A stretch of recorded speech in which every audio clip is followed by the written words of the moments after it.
ආයුබෝවන් ඔබට ජයග්‍රාහී වූ වාසනාවන්ත වූ සුබ දවසක් ප්‍රාර්ථනා කරනවා. අපේ ජීවිතය ඇතුලේ දවස් ගත වෙනවා. ඒ දවස් ගත වෙනකොට අපි බොහෝ අත්දැකීම් එකට එකතු කරගන්නවා. ඒ අත්දැකීම් එක්ක අපි සාමාන්‍යයෙන් අත්දැකීම් බහුල පුද්ගලයෙක් බවට පරිණත පුද්ගලයෙක් බවට පත් වෙනවා. අපිට පොතපත කියන දේවල් පොත් කියන දේවල් ජීවිතයට බොහෝ තැන් පෙන්නලා දෙනවා. සමහරක් වෙලාවට ජීවිතයේ අත්දැකීම් තුලින් ගන්න බැරි කාරණාවන් පොත් කිහිපයක් කියවූ පමණින් අපිට විශාල දැනුමක් ලබා ගැනීමේ අවකාශය නිර්මාණය වෙනවා. අද මේ පුරා අඩ පැය අපි වෙන් කරන්න හිතුවේ සූර්යෝදය තුලින් පොත් එක්ක බැඳුණු ජීවිතත් එක්ක කතා කරන්න සහ පොත් තුලින් ඔබේ ජීවිතය යම්කිසි ආකාරයකින් පහන් කරන්නට උරදෙන පරම්පරාවක් පිළිබඳව කතා කරන්න. යම්කිසි ආකාරයකින් ඒ කාරණාවන් පිළිබඳව කතා කරනකොට පුස්තකාලය කියන කාරණාව අපිට අමතක කරන්න බෑ. ඒ අතරින් කොළඹ ජාතික පුස්තකාලය කියන කාරණාව අපිට අමතක කරන්නටම බෑ. කොළඹ මහජන පුස්තකාලයේහි ලේඛක පාඨක සංසදය අද දවසේදී අපි ගෙන්වා ගත්ත කැඳවා ගත්තා. ඒකට විශේෂ හේතු කාරණා රසක් මුලපුරලා තිබෙන අර මම මුලින් කතා කරා වගේ දවස් ගත වෙනවා, මාස ගත වෙනවා, වසරවල් ගත වෙනවා.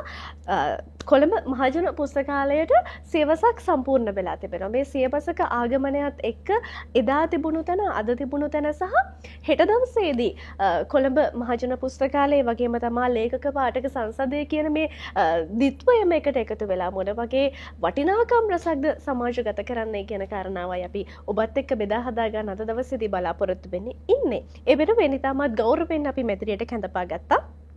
කොළඹ මහජන පුස්තකාලයේහි ලේඛක පාඨක සංසදයේ ගරු සභාපතිතුමිය නිශානි මැදබල මහත්මිය ඒ වගේම තමයි කොළඹ මහජන පුස්තකාලයේ ලේඛක පාඨක සංසදෙහි මාධ්‍ය ලේකම්තුමිය ඉන්ද්‍රා පුෂ්පානි ජයවර්ධන මෙතන ආයුබෝවන් කියලා ඔබ දෙපළව පිළිගන්නවා. හොඳයි. මේ අපි සූදානම් ඉන්නවද සූර්යෝදය තුලින් මේ සියවසක ආගමනය පිළිබඳව කතා බහ කරන්න. දැන් සියවසක කියන කාරණාවේදී දැන් කොළඹ මහජන පුස්තකාලයට සියවස පිරීම කියන කාරණාව දැන් ලේඛක පාඨක සංසදයට සුවිශේෂී වූ කාරණයක්. ඒ නිසා අපි මුලින්ම නිශානි මහත්මිය මේ වසරක් සියවස පිරීම පිළිබඳව වසර 100ක් පිරීම පිළිබඳව කතා බහ කරලා කතාව ආරම්භ කරමු. 1925 ආරම්භ වුණේ කොළඹ මහජන පුස්තකාලය. ඊට පස්සේ දැන් අපි අවුරුදු 100ක් පිරුණා. ඒ අවුරුදු 100 ඇතුළත පාඨක ජනතාවට කොච්චර සේවයක් වුණාද කියලා හිතා ගන්න බැරි තරම් සේවයක් වුණා. කොළඹ විතරක් නෙමෙයි, උඟා පිටපළාත් වල ඇවිල්ලා මහජන පුස්තකාලේ සමාජිකත්වය අරගෙන හුඟක් මේ ප්‍රයෝජන ගන්නවා. ඉතින් සියවස සමරන එකට අපි හිතුවා අපි මහජන පුස්තකාලේ ලේඛක පාඨක සංසදයේ විදියට තමයි අපි මොනහරි කරන්න ඕනේ කියලා. අපිත් දෙයක් කරන්න ඕනේ. අපි ලේඛක පාඨක සංසදයේ හින්දා තමයි අපි තීරණය කරේ වෙනුවට අපි ලේඛකයන්ට ආධුනික ලේඛකයන්ට උදව්වක් කරන්න ඕනේ කියලා. අපි මේ ඒගොල්ලන්ට අපි ලේඛකයන්ට ඒගොල්ලන්ගේ නිර්මාණ ශක්තිය වැඩි කරන්නත් ඒගොල්ලන්ට අතහිත දෙන්නත් අපි කෙටි කතා තරගයක් පවත්වමු කියලා තීරණය කරලා තමයි අපි මේ කෙටි කතා තරගයට කෙටි කතා ගෙන්න ගත්තා. ගොඩක් කෙටි කතා රාශියක් ආවා. එතනින් ඒ තුලින් අපි තෝරාගත්ත කෙටි කතා ටික තමයි මේ පොතක් වශයෙන් එළි දැක්වන්නේ. මගේ අතේ තිබෙනවා ඒ වටිනා කියන කෘතිය සැඟව තිබූ තරු කෙටි කතා සංග්‍රහය. ඒ පිළිබඳවත් කතා කරන්න අවශ්‍ය වෙනවා. මේ සැඟව තිබූ තරු කොහොමද හොයාගන්නේ ඉන්ද්‍රා පුෂ්පානි ජයවර්ධන මෙතිනිය? ඉෂාරා හරි සතුටෙන් කියන්න කැමතියි. ඔය සැඟව තිබූ තරු වල ඔක්කොම තියෙන්නේ කොළඹ මහජන පුස්තකාලයේ පාඨකයින්ගේ. මෙතෙක් කිසිම දවසක තමන්ගේ නිර්මාණ ඔතන වැඩි පිරිසකගේ කෙනෙක් ඕනනම් දෙන්නෙක් ඉඳී නැතුව වෙන කිසිම කෙනෙකුගේ පුවත්පතකවත් නිර්මාණයක් පළ වෙච්ච නැති ආධුනික ලේඛකයෝ ටිකක්. ඒගොල්ලන්ට අපි මුලින්ම දැනුම් දීමක් කරා. අපි මෙහෙම කොළඹ මහජන පුස්තකාලයට සියවසක් පිරීම නිමිත්තෙන් පාඨක කෙටි කතා සංග්‍රහයක් සූදානම් කරන්න ලෑස්ති වෙනවා. ඒකට ඔබේ කෙටි කතා අපිට එවන්න කියලා. ඒ දැන්වීමට අති විශාල සංඛ්‍යාවක් කෙටි කතා ලැබුණා. ඊට පස්සේ අපිට හොඳ විනිශ්චය මණ්ඩලයක් අපි තෝරාගත්ත කෙටි කතා විනිශ්චය කිරීම පිණිස යමුනා මාලිනී පෙරේරා මහත්මිය, ඒ වගේම ප්‍රවීණ කෙටි කතා රචිකා කරුණා පෙරේරා මහත්මිය, පියසීලි විජේනායක මහත්මිය, ඊට පස්සේ පුණ්‍යා බලගල්ල මහත්මිය, මාලිනී වෙත්තසිංහ මහත්මියගේ ප්‍රවීණ විනිශ්චය මණ්ඩලයකින් තමයි කෙටි කතා තෝරගත්තේ. කෙටි කතා 25ක් තෝරගෙන අපි ඒක මුද්‍රිත කෘතියක් හැටියට කරා. මම හිතන්නේ හරි ආඩම්බරෙන් අපි කියන්න ඕන අපේ ලේඛක පාඨක සංසදය කියන එක පුස්තකාලයට බැහැර අපි ස්වේච්ඡාවෙන් වැඩ කරන සංවිධානයක්.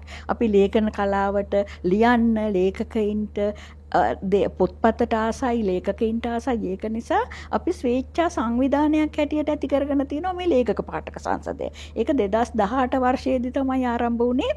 තම අවුරුදු 10ක්වත් නැති කිව්වොතින් ලදරු සංගමයක්. නමුත් ඒ ලදරු වුණාට අපි විශාල වැඩ කොටසක් සමාජයට ඉටු කරලා ලදරු සංගමය වයස අඩු නිසා වයස අඩුයි. නමුත් අපි විශාල වැඩ කොටසක් ඇත්තටම මේ පුස්තකාලයාධිපතිතුමිය හැම අපි ගැන හරි බොහොම ආඩම්බරෙන් කතා කරනවා. මේ ලේඛක පාඨක සංසදයෙන් කොළඹ මහජන පුස්තකාලයට විශාල මේ ගෞරවයක් ලැබිලා විශාල ශක්තියක් ලැබිලා තියෙනවා කියලා මැඩම් හැමතිස්සෙම කියන දෙයක් තමයි මේ ලේඛක පාඨක සංසදය මහජන පුස්තකාලයට ආභරණයක් කියන එක.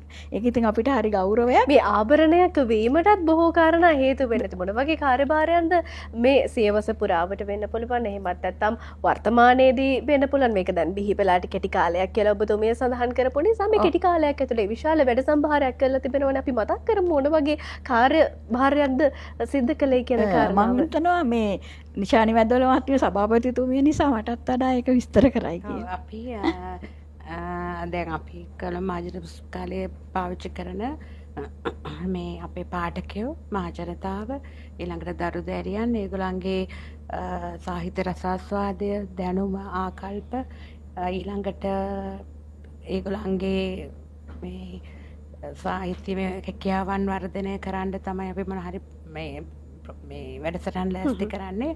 අපි ඒ වෙනුවෙන් සාකච්ඡා සම්මන්ත්‍රණ ඊළඟට දේශන වගේ දේවල් අපි කරනවා. ඒවා අපි සංවිධානය කරනවා හැම මාසෙම අපි කරනවා. අපි ඊළඟට ලේඛකයෝනේ අපි ප්‍රධාන අය. අපි ලේඛකයෝයි පාඨකයයි මුණ ගැස්සන්න අපි ඒගොල්ලන් ගෙන්නලා ඒගොල්ලන් අතර සෝදත්වය වර්ධනය කරන්න ලේඛක පාඨක හමු තියෙන හැම මාසෙටම සැරයක් අපි තියනවා. ඒක දැන් ටිකක් ප්‍රසිද්ධයි. ලේඛකෙක් සමග හෝරාවක් කියලා. අපි දැන් මේ කාලේ පුරා මං හිතන්නේ ආසන්න වශයෙන් 100කට ආසන්න සංඛ්‍යාවක් ජ්‍යෙෂ්ඨ අය ප්‍රවීණ ආධුනික අය ගෙනල්ලා කතා කරනවා. අවස්ථාවක් හදලා දෙනවා. ඒගොල්ලන්ගේ පොත් ගැන විචාරය කරනවා. ඕන විවේචනය කරන්න පුළුවන් සෝදත්වය වර්ධනය කරනවා. ඊට අමතරව අපි ඒ කාලයට අදාළව පුස්තකාලයේ තිල්ලීම් පරිදි අපේ ප්‍රධාන පුස්තකාලාධිපතිතුමිය අපිව මේ ඩිරෙක්ට් කරනවා. එතුමියගේත් අදහස් අරගෙන අපි වැඩසටහන් සංවිධානය කරන දේශන වගේ දේවල්. ඒ කියන්නේ එක එක විෂයන් යටතේ විවිධ විෂයන් යටතේ දේශන සංවිධානය කරලා මේ සංගමය තුළින් ඒ විදිහේ වැඩසටහන් නිර්මාණය කරනවා. හොඳයි. දැන් මේ දරු දැරියෝ ගැන ඔබතුමී නිශානි මහත්මිය කතාව ඇතුලේ කතා කරපු හින්දා මේ දරු දැරියන්, ඒ කියන්නේ පාසල් අධ්‍යාපනය දරන දරු දැරියෝ වෙන්න පුළුවන්. ඒ වගේම තමයි තරුණ ප්‍රජාව වෙන්න පුළුවන්. පොතට ළඟයිද? දැන් අපි කියනවා දැන් පොත් කල්ලිකුත් වෙලා පොත් බලන්නේ නැහැ ළමයි කියලා. එහෙම එකක් දකින්න ලැබෙනවා. මම හිතන්නේ ඉෂාරා ඒ පුස්තකාලයට ගියාට පස්සේ ඇත්තටම කොළඹ මහජන පුස්තකාලයට ගියාට පස්සේ ඔය කියන දැන් අපි නිතර කතා බහට ලක් වෙනවනේ. අයියෝ දැන් ළමයි මේ පොතක් අතින් අල්ලන්නේ නැහැ, ෆෝන් එකම බලනවා, කම්පියුටර් එකේම ඉන්නවා කියන. නමුත් පුස්තකාලය තුළට ගියාට පස්සේ නිතරේ ගැවසෙන කට්ටියක් හැටියට අපි දකිනවා කොයි තරම් ළමයි පිරිසක් මේක දවසකට පාවිච්චි කරනවද. ළමයි තරුණ දරුවෝ මේක කොච්චර පාවිච්චි කරනවද කියන එක. ඒ වගේම පහුගිය දවස්වල මට අවස්ථාවක් ලැබුණා අපේ තියෙනවා ළමා අංශයකුත් පුස්තකාලේ. ඒ ළමා අංශය දැන් අපේ මේ ලේඛක පාඨක සංසදයේ වැඩවලින් පුස්තකාලයේත් පොඩ්ඩක් පැතිරිලා තියෙනවා මේ ලේඛක පාඨක සංසදයේ කට්ටියගෙන් එක එක වැඩ ගන්න පුළුවන් කියලා. ඊට පස්සේ හරි ඇක්ටිව් කියලා. පස්සේ මේ පහුගිය දවස්වල මට ආරාධනාවක් හම්බුණා පුස්තකාලේ ළමා අංශයේ මේ ළමයින්ට නිකන් ළමා ලේඛකයෝ බිහි කරගන්න වැඩමුළුවක් කරමු කියලා. ඊට පස්සේ මාත් හා කියලා එකඟ වෙලා එතෙන්ට ගියාට පස්සේ ඉෂාර මට පුදුම විදිය සතුටක් ඇති වුණේ. ඒ ළමයිගේ තියෙන නිර්මාණ කුසලතාව මේ අපි පත්තර වලින් හෝ සමහර විට යම් යම් මාධ්‍ය වලින් කියනවනේ මේ ළමයි පොත්පත් බලන්නේ නැහැ ලියන්නේ කියවන්නේ නැහැ කියලා. අර ළමයි ටික දැක්ක මහ විශාල ළමයි පිරිසක් එතන ළමයි 70ක් 80ක් වගේ පිරිසක් ඉස්සරහා ඒ වැඩසටහන කරන්න ලැබුණේ. ඒ ළමයි පුදුම උද්‍යෝගයකින් ඒ ලිවිල්ල ලේඛන කලාවටත් එකතු වෙනවා. ඒගොල්ලොන්ගේ ලේඛන කලාව තුලින් මම දැකපු දේ තමයි මේගොල්ලෝ කොච්චර මේ පුස්තකාලය හරහා පොත්පත් කියවීමට යොමු වෙලා තියෙනවද කියලා. ඒක නිසා මං හිතනවා මේ දරුවන්ට දොස් පවර ඉඳීම නෙමෙයි අපේ යුතුයකම වෙන්නේ. වැඩිහිටියන් හැටියට අපි මේ දරුවන්ට මේ යා යුතු පාර පෙන්වන්න ඕන. අනිත් එක තමයි යම්කිසි ආකාරයකින් අධ්‍යාපන ක්‍රම හරි මොනවා හරි හේතු මත ළමයින්ගේ කියවීම සාහිත්‍ය වගේ දේවල් පසුබෑමකට ලක් වෙලා තියෙනවා නම් දැන් අපි ඒකට බැන ඉඳලා හරියන්නේ නැහැ මගේ අදහසේ හැටියට. අපි අර කට වචනෙකුත් තියෙනවානේ වේලිච්ච ඉරටු වලට වඩා අමු ඉරටු නවන්න ලේසි කියලා. මේ ළමා පරපුර මේකට යොමු කරගෙන මේ තාක්ෂණික මෙවලම් වලින් තාක්ෂණික උපකරණ වලින් මේ දරුවෝ ටික ඈත් කරගනිමින් පොතට පතට ලං කර ගැනීමේ ක්‍රමවේද වැඩිහිටියන් වශයෙන් අපි සොයා දිය යුතුයි කියන එකක මං ඉන්නවා. අදහසක් ඉන්නවා මොකෝ ඒක අපිට ළමයිත් එක්ක ගැවසෙනකොට තේරෙනවා පාසල් ගුරුවරියක් හිටපු. ඒක නිසා මං දන්නවා ළමයි අපිට හදාගන්න බැරි කට්ටියක් නෙමෙයි. අපි හරියට මේ අපේ නිසි මග පින්වීම කරනවා නම් දරුවෝ අපිට ෂෝක් එකට අර නවන්න පුළුවන් ඉරටු වගේ අපිට ඕන පැත්තට හරි ලස්සනට හරව ගන්න පුළුවන් පිරිසක්. ඒ දරුවන්ගෙන් රටට වැඩ ගන්න නම් අපි අර ඒගොල්ලෝ මේ අයියෝ බැන ඉඳිල්ල නෙමෙයි මෙතන වෙන්න ඕන. අයියෝ මේ ෆෝන් එකමයි බලන්නේ මේ ටීවී එකමයි බලන්නේ කිය ඉන්න එක නෙමෙයි. ඒ වෙනුවට මොකද්ද කරන්න ඕන කියන එකක් සූක්ෂමව අපි දෙන්න අපි කල්පනාකාරී වෙනවා නම් දරුවෝ හරි ගස්ස ගන්න අපිට හරි ලේසි. ඒ වගේම අපිට මේ මෑතකදී ඔය අපේ සැඟව තිබු තරු කෙටි කතා සංග්‍රහය එළි දැක්වීමත් එක්ක අපිට යෝජනාවක් ආවා අපිට බැරිද මේ ලේඛක පාඨක සංසදයේ දැන් වැඩිහිටිය අපිටනේ තියෙන්නේ හුඟක් හරියට තරුණ ළමයින්ට බැරිද යෝන් ලේඛක පාඨක සංසදයක් අපිට හදන්න අවස්ථාව දෙන්න බැරිද කියලා අපිට යෝජන. ඇත්තටම අපේ පුස්තකාලයාධිපතිනි වරුණිගඟ බඩාරච්චි මැතිණියත් ඒකට හරි බොහොම කැමැත්තෙන් එකඟ වුණා. දැන් අපේ ඉදිරි බලාපොරොත්තුවක් තියෙනවා. ඉදිරියේදී මේ වර්ෂය තුල අපි යෝන් ලේඛක පාඨක සංසදයකුත් ආරම්භ කරලා ඒ තරුණ දරුවොත් මේ වැඩේට සම්බන්ධ කරගෙන ඒගොල්ලොන්ගේ ලේඛන කුසලතා කියවීමේ කුසලතා ඒගොල්ලොන්ගේ විචාර බුද්ධිය නිර්මාණයක් රස විඳීමේ හැකියාව වගේ දේවල් වර්ධනය කිරීමේ ඉදිරි පියවරකට යන්න. දැන් නිශානි වෙදවල මහත්මියගෙන් දැනගන්න කැමතියි දැන් කිසියම් පුස්තකාලයක සමාජිකත්වයක් ලබා ගැනීම ඒක ජීවිතයට වටිනාකමක් එකතු කරන දෙයක්ද නැත්නම් ඒක යම්කිසි ආකාරයකින් ඒක වැඩකට නැති දෙයක් නෑ. ඒක අතිශයින්ම වැදගත් දෙයක්. ඒ කියන්නේ පොත් එක ගැවසෙන එකත් ඒ කියන්නේ පොතක පතක තියෙන දේවල් දැනගන්න එකත් හුඟක්ම වටින දෙයක්. මම හරි කැමතියි හැමෝම ඇවිල්ලා ඒ කියන්නේ පුස්තකාලේට මේ තමන්ගේ ළමයිව එකතු කරලා දෙනවා නේද? මොකද අපේ ළමාංශය හරිම ක්‍රියාශීලී අංශයක්. හුඟක් වැඩසටහන් සංවිධානය වෙනවා. ඒගොල්ලන්ට චිත්‍ර තරංග සාහිත්‍ය තරංග ලේඛන කලාව මොනවා හරි කුසලතා හුඟක් දේවල් එතන වෙනවා. කතාවක් ඇවිල්ලා කියලා දෙනවා කවුරු හරි මේ කෙනෙක් කියලා මధు භාෂණී සානක මහත්මයා ඇවිල්ලා කතාවක් කරලා ඒගොල්ලන්ට කියලා දෙනවා. මට මගේ අදහස අනුව මට එහෙම ළමයි බැහැර වෙලා කියන්න බෑ. මේ පුස්තකාලයට එන ළමයිනෝ ඒගොල්ලන්ගේ ගේන දෙමාපියෝ දැක්කාම එතකොට අනිත් පුස්තකා මට හිතෙනවා දෙමාපියොත් එකතු වෙලා තමන්ගේ අවට තියෙන ප්‍රාදේශීය පුස්තකාලයකටවත් මේ ළමයිව ගෙනාවා නම් අපිට ඒගොල්ලන්ව අර පොත් වලින් බැහැර වෙලා කියන එක නවත්ත ගන්න පුළුවන් කියලා. ඉන්ද්‍රා මහත්මිය දැන් කියවීම කියන කාරණාව එක එක විදිහට අපිට අර්ථකථනය කරතයි. දැන් මෙතන අපි කරන්නේ කියවීමක්. අපි තැන් තැන්වල ගිහිල්ලා අල්ලාප සල්ලාපවල යෙදීමත් කියවීමක්. පොතපත කියවීමත් කියවීමක්. මේ සියලු කාරණා අතරින් පොතපත කියවීමෙන් කිසියම් වූ කෙනෙක්ට මොන වගේ ප්‍රතිලාභද ලැබෙන්නේ සහ මේ අර අල්ලාප සල්ලාප කියවන සමහරක් වෙලාවට වැඩකට නැති දේවල් හොයන පිරිස අතරේ පොත් කියවන කට්ටියගේ විශේෂත්වයක් අපිට දකින්න ලැබෙනවා. ලොකු විශේෂත්වයක් දකින්න පුළුවන් ඉෂාරා. මොකද ජීවන අත්දැකීම් ලබා ගන්න අපිට සමාජයකින් අපිට ආශ්‍රය කරන්න ලැබෙන සමාජ වපසරිය කුඩායි කොච්චර වුණත් ලෝකයේත් එක්ක බැලුවම. නමුත් පොතපතක් කියවනකොට ඒ අනුන්ගේ අත්දැකීම් අපිට ලබා ගන්න තියෙන පහසුම මාර්ගයක්. සමහර වෙලාවල් වලට පොත්පත් කියවීම තුනේ දැන් දරුවන්ට ඉස්සර වගේ නෙමෙයි ළමයින්ට ගෙදර ඉන්න පවුලේ ඉන්න පිරිස පවා අඩුයි. සමහර විට දැන් ඉන්නේ පවුලක එක දරුවයි. එහෙම නැත්නම් උපරිමයේ දරුවෝ දෙන්නයි. ওই වගේ තත්ත්වයක් ඇත්තේ ළමයින්ටත් එක්කෙනාගෙන් එක්කෙනා අත්දැකීම් ලබා ගැනීම අඩු වෙලා තියෙනවා. අර පොතපත කියවීම තුලින් පොතපත කියවීම මෙන්න මේ අත්දැකීම් හිගගමට දරුවන්ට හොඳ විසඳුමක් තමයි පොත්පත් කියවීම. මොකද අනේ මට විතරක් නෙමෙයි මෙයාටත් මෙහෙම වෙලා තියෙනවානේ කියන එක අර පොතපතක් කියවනකොට ඒ චරිත තුලින් දරුවන්ට ජීවිතවලට ලං කර ගන්න පුළුවන්. එතකොට සමහර විට ජීවිතය අසරණ වෙන අවස්ථා දැන් සමහර අපේ දරුවෝ මානසික වශයෙන් කඩා වැටෙන අවස්ථාව අයියෝ මට විතරද මෙහෙම වෙන්නේ මේ මට විතරයි මෙහෙම දේවල් වෙන්නේ මේ කරදර කියලා. නමුත් අර පොත්පත් හොඳට පොතපත කියවන පුරුද්දක් තියෙන දරුවෙකුට මේ පොත්පත් ආශ්‍රයෙන් තියෙනවා නෑ මේවා පොදු අත්දැකීම්. හැම කෙනෙකුටම වෙන්න පුළුවන් දේවල් තමයි මේවා කියන එක පොත්පත් කියප එක ගැවසෙන ළමයෙකුට විශාල අත්දැකීම් ප්‍රමාණයක් ජීවිතයට එකතු වෙනවා. ඒ වයින් ළමයින්ගේ ජීවිතවලට ලොකු හැඩගැස්මක් ලබා ගන්න පුළුවන් කියන එක තමයි. විශේෂයෙන්ම චරිත කතා වගේ දේවල් කියවීමෙන් ළමයින්ට ඒ චරිතයක් ගොඩ නැගෙන්නේ කොහොමද? ඒ චරිත යම් කිසි චරිත කතාවක් ලියවෙනවා නම් ලියවෙන කිසියම් යුග පුරුෂයෙක් වටිනා තැනැත්තෙක් ගැන එයා ඒ ස්ථානයට එන්න විඳපු දුක් කරදර මොනවද? ලැබිච්ච අභියෝග මොනවද? ඒ අභියෝග ජයගත් ආකාරය කෙසේද? වගේ දේවල් ළමයි කියවනවා නම් ඒ වයින් ඒගොල්ලන්ටත් ඒ අභියෝග ජය ගැනීමේ හැකියාව ලැබෙනවා කියන එකයි මම නම් කියන්නේ.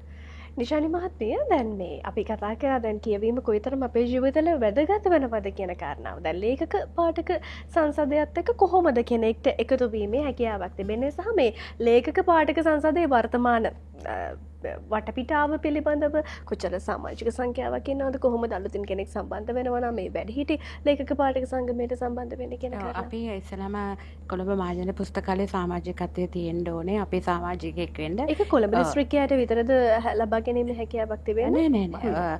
බාහිර අයටත් පුළුවන්. නමුත් අර පොඩි කොළඹ දිස්ත්‍රික්කයේ ස්ථිර පදිංචි ලිපිනයක් ඕනේ. නමුත් දැන් අලුත් විදියක් තියෙනවා. රුපියල් 2000ක ගෙවීමක් කරොත් ඕනම කෙනෙකුට ගන්න පුළුවන්. එතකොට ප්‍රශ්නේ නැහැ. ඊට පස්සේ පුළුවන් අපේ සමාජිකත්වය ගන්න. ඉතින් එතනින් සෑහෙන පිරිසක් අපේ සමාජිකත්වය ගන්නවා. ඉතින් අපි එකතු වෙලා මේ සෑහෙන දේවල් කරනවා.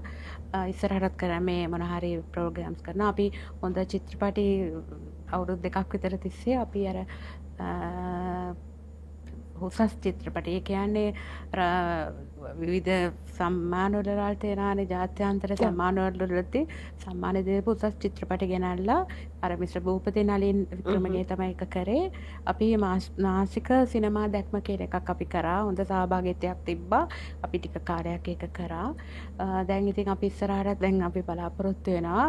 අපි තව පොත්වලටම සීමා වෙලා නැහැ. අපිට පුස්තකාලයේ තිල්ලීම් පරිදි අපේ ප්‍රධාන පුස්තකාල අධිපතිතුමිය වර්ණගංග රාජ්‍ය මහත්මියගේ තිල්ලීම් පරිදි අපි වෛද්‍ය සායන කියන්නේ මට අපිට කලින් හිටපු සභාපතිවරු නිලධාරී මණ්ඩලෙ එකතු වෙලා වෛද්‍ය සායන වගේ දේවල් නීති සායන උපදෙස් දීම වගේ දේවල් එතකොට පැරණි අභාවයට යන කවි මඩු වගේ දේවල් අපි සංවිධානය කරනවා.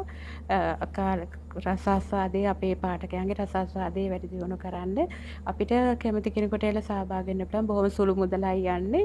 රුපියල් 150ක මාසෙට රුපියල් 10යි අපි අය කරන්නේ.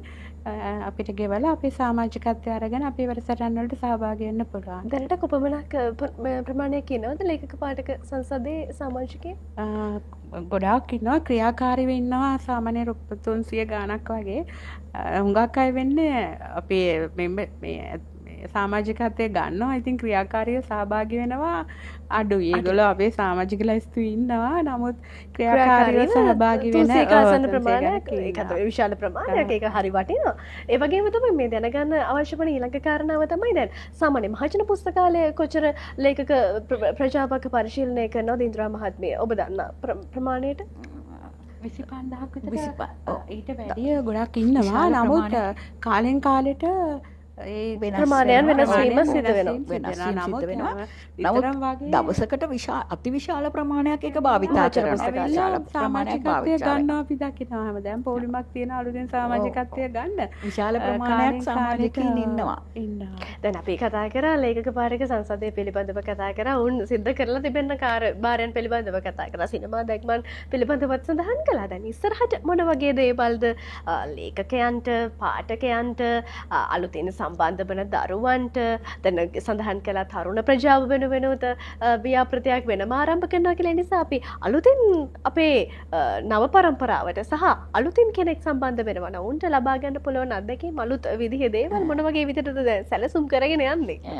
ඇත්තටම ඉෂාරා දැන් අපි මේ 2026 වර්ෂයට තීන්දුව කරලා තියෙනවා අපේ ඔය අපිට පේන දේ තමයි නිර්මාණ ලේඛකයින් හැටියට ඉදිරිපත් වෙන්න තුඟක් කියවීම පිණිස විතරක් නෙමෙයි විශාල පිරිසක් ඉන්නවා ලේඛකයෝ හැටියටත් එන්න කැමැත්තෙන් ඉන්න. ඒගොල්ලන්ට අවස්ථා නැතුව ඉන්නවා. ඒගොල්ලොන් අපෙන් අහනවා අනේ කොහොමද මේකට සම්බන්ධ වෙන්නේ? අපි ලියන්නේ කොහොමද කියන එක අමයව කරගන්න. අපි දැන් මේ පාර තීරණය කරගෙන ඉන්න ඔයෝකෙන් සැඟව තිබුතරු කෙටි කතා සංග්‍රහයෙන් ලැබපු අත්දැකීමත් එක්ක අපි හිතාගත්තා 2026 වසරේදී අපි ජාතික මට්ටමේ දැන් අපි පහුගිය පාර කරේ මේ කොළඹ මහජන පුස්තකාලය හා සම්බන්ධනේ. අපි බලාපොරොත්තු වෙනවා සමස්ත ශ්‍රී ලංකාවේම පුස්තකාලවල සමාජිකයින්ගෙන් නිර්මාණ තරඟාවලියක් සංවිධානය කරලා ඒකෙන් තෝරාගත් නිර්මාණ සංග්‍රහයකුත් එළි දැක්වීමේ බලාපොරොත්තුවක් අපි ඉදිරි වර්ෂය තුල තියෙනවා.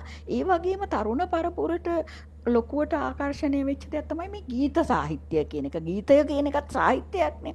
නමුත් ගීත සාහිත්‍ය කියන එක පොඩ්ඩක් ආందోලනයට ලක් වෙලා තියෙනවනේ. නිකන් සාහිත්‍යමය වටිනාකම පසුබැස්මකට ලක් වෙලාද? හොඳ පද රචනා අඩු වෙලාද? වගේ දේවල්.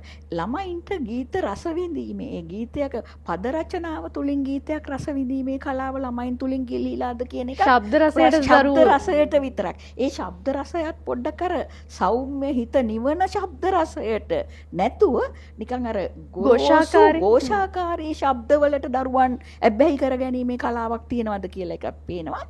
ඒ නිසා අපේ බලාපොරොත්තුවක් තියෙනවා ඉදිරියේදී ඒ තරුණ විශේෂයෙන්ම තරුණ ප්‍රජාව ඉලක්ක කරගනිමින් මේ ගී රස වින්දන කියන අංශයකුත් ඉදිරිපත් කළා දරුවන්ට හොඳ ස්වභාවිත ගීත ඉදිරිපත් කළා මේවයි තියෙන පද රචනාවල තියෙන සුවිශේෂී බව ළමයින්ට තේරුම් කරලා දීලා හොඳ පද රචනා කොහොමද කරන්නේ කියන එක පිළිබඳවත් දරුවන්ට වැඩමුළු තියන දරුවන්ට නෙමෙයි ඕනම කෙනෙකුට සහභාගී විය හැකි.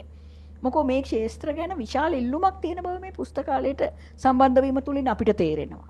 හොඳයි අද දවසේදී අපේ කතා බහ කරේ හරි වටින කතා බහක තමයි එකතු වුණේ. කියවීම කියන කාරණාව කොයිතරම් වැදගත්ද? කොළඹ මහජන පුස්තකාලයට සියවස සම්පූර්ණ වීමත් එහා සමගාමීව ලේඛක පාඨක සංසදයෙහි ලේඛක පාඨක සංසදය මොන යම් වූ විශාල වූ කර්තව්‍යයන් රසක්ද කොළඹ මහජන පුස්තකාලය සමග එකතු වෙලා ඔබට සමීප කරලා තියෙන්නේ. ඒ තුළින් මේ රටට මේ සමාජයට කොයිතරම් වටිනාකමක් ඉදිරියේදී පවා එකතු කරන්න බලාපොරොත්තුවෙන් ඉන්නවද කියන කාරණාවන් අපි කතා කරේ. දැන් බොහෝ සුබ කාරණාවන් අපි කතා කරා සහ බොහෝ වටින කාරණාවන් කතා කරා. අපි ආදරණීය පාඨකයන් ඔබව නරඹනවා නම් ආදරණීය ලේඛකයන් ඔබව නරඹනවා නම් අපි පොඩි පණිවිඩයක් යම්කිසි ආරාධනාවක් මේ සංගමයන් එක්ක එකතු වෙලා ඔවුන්ගේ ජීවිතවලට වටිනාකමක් එකතු කරගෙන ඉන්න විවෘත ආරාධනාවක්. අපි ඇත්තටම ඊටම ආදරෙන් අපේ රසිකයින්ට ආරාධනා කරනවා අපේ මේ ලේඛක පාඨක සංසදයත් එක්ක එකතු වෙන්න. මේක නිර්මාණ තලාවක් කියන එක නිර්මාණ තෝතැන්නක් කියන එක මං හඳුන්වන්න කැමතියි. නිර්මාණශීලීන්ට ලොකු ඉඩකඩක් ලබා දෙන තැනක්. එතෙන්ට එකතු වෙලා අපිත් එක්ක එකතු වෙලා තමන්ගේ දක්ෂතා එලි දක්වන අතරවාරයේම ලෝකයටත් යමක් කරන්න කියලා අපි පාඨකයින්ගෙන් ඉල්ලා සිටිනවා රසිකයින්ගෙන් ඉල්ලා සිටිනවා. පොත්පත් කියවන සමාජයකට කොයිතරම් වෙනස්කම් කරන්න පුළුවන්ද? අධ්‍යාපනය කියන කාරණාව ඇතුලේ කොයිතරම් වෙනස්කම් කරන්න පුළුවන්ද? අධ්‍යාපනයයි පොත්පත් මේ සියල්ල සමබරව අරගෙන යන රටක් සමාජයක් කොයිතරම් ලෝකයේ දියුණු තැන්වලට පැමිණ තිබෙනවද? ෆින්ලන්තයේ කොයිතරම් සුන්දර වූ තැනක් බවට අධ්‍යාපනය නිසා කියවීම කියන කාරණාව නිසා පත් වෙලා තිබෙනවද? අද දවසේදී මේ කියන කාරණාවන් ඔබට සමීප කරන්න අපිත් එක්ක එකතු වුණේ කොළඹ මහජන පුස්තකාලයේ ලේඛක පාඨක සංසදෙහි සභාපතිතුමිය, ඒ වගේම කොළඹ මහජන පුස්තකාලයේ ලේඛක පාඨක සංසදයේ මාධ්‍ය ලේකම්තුමිය නිශානි මැදවල මහත්මිය සමගින් ඉන්ද්‍රා පුෂ්පානි ජයවර්ධන මැතිනිය දෙදෙනාටම බොහොම ස්තුතියි. අපිට මේ අවස්ථාව ලබා දීම පිටි. තව දවසක අපි බලාපොරොත්තු වෙන ඉනවා ඔබට වැදගත් වන හරබර කතා බහ රසක් එක්ක එකතු වෙන්න. සූර්යෝදය ඉර මුදුනට එන්නට පෙර චමත්කාර. අද උදෑසනම අපි ප්‍රවීණ ජ්‍යෙෂ්ඨ මාධ්‍යවේදියෙකුගේ ජීවිතය ඔබට හරි අපූර්වට ගෙත්තම් කරා ඔබගේ දැස්මානේ. දැන් අපි කියපේ හරවත්කම වටිනාකම අපි ඔබට සමීප කරා. අපි සූදානම් අධ්‍යාපනය කියන කාරණාව, අධ්‍යාපනය කියන කාරණාවත් එක්ක විදේශීය අධ්‍යාපනය කරා සිහින දකින ඔබගේ සිහිනත් සැබෑ කරමින් අද දවසේදී සූර්යෝදය මෙතකින් නිමාව දකින්නට අධ්‍යාපනය කියන කාරණාවට මේ පුරා අඩහෝරාව ඉඩ තබා අපි සූදානම් ඔබේ නිවහනෙන් නික්ම යන්නට ප්‍රාර්ථනා කරන ඔබේ ජීවිත චමත්කාර වන්නා වූ සුන්දර සුබ දවසක්. අයිබෝවන්.